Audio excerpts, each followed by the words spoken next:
Hello and good evening. Oh, fuck me.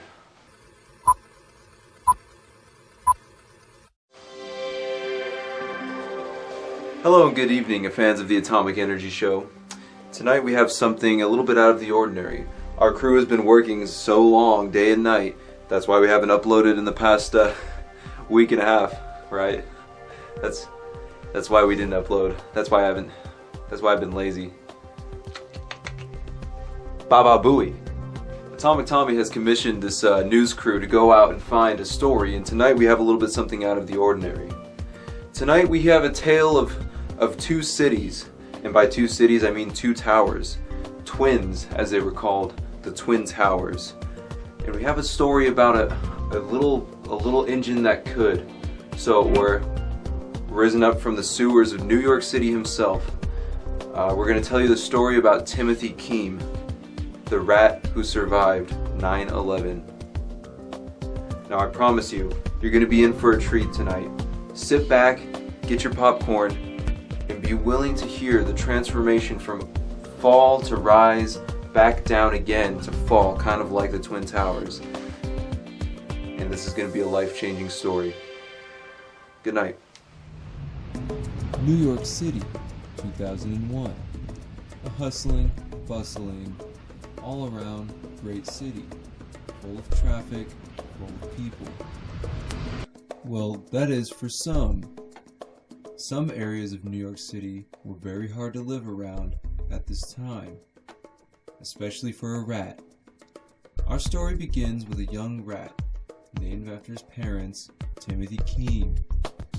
Timothy grew up in the south side of Manhattan, in the sewers, located across the street from a great deli in which they would steal crumbs and pieces of cheese.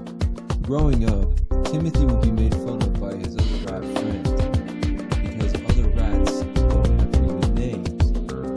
They would say things along the lines of, "Timothy, why are you named after a human, scumbag? Why don't you have a normal name like..." And Timothy would respond, "I don't know." Fast forward a couple years later. The year is 2001. The month is that fateful month of September.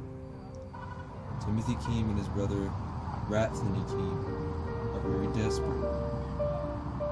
Ever since their childhood, growing up, only a couple weeks before September, they knew that, I said a couple years, huh?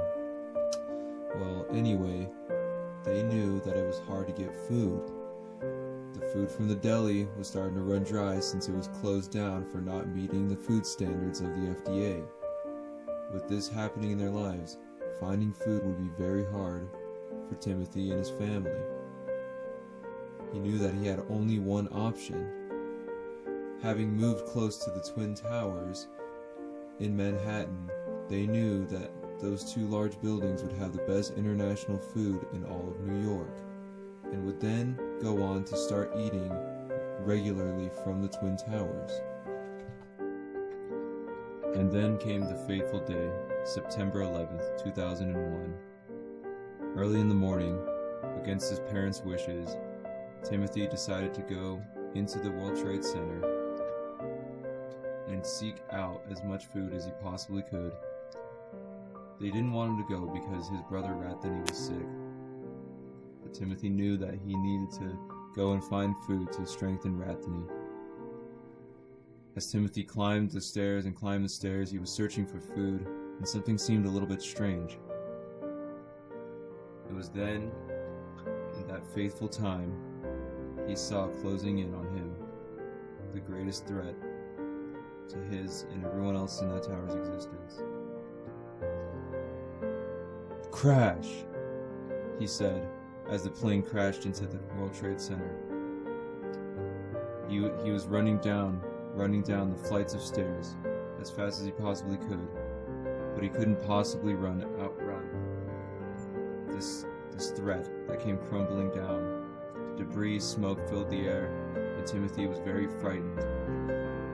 All the confusion, all the people running down the stairwell, he tried his best to go, but he had to even avoid, like Ratatouille, from getting stomped completely like a pancake. It was then that Timothy got the greatest gift of all, mercy. It was then, in the midst of all the turmoil and struggle, that a man had noticed our friend Timothy Keem running amongst the crowd. Being a connoisseur of rats himself, he grabbed Timothy, and with paper and fishing wire that he had found in his pocket, he had created a small parachute, like those parachute toy soldiers you see in the store, and harnessed this around our friend Timothy. Throwing him as if he were a baseball, hurling him outside of the World Trade Center windows, Timothy fell and fell and fell, seeming like forever. At least for 5 minutes, he felt.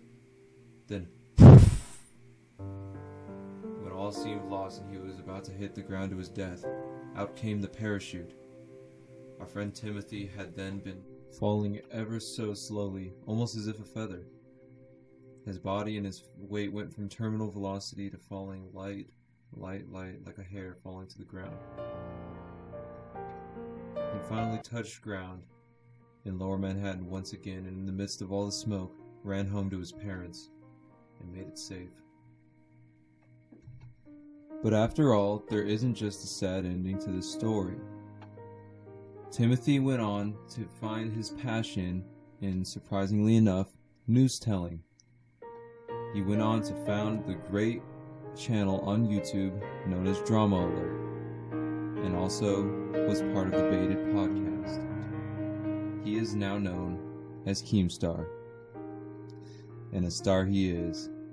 Yeah, basically that's the point of the joke, is that he's Keemstar. Ta-da!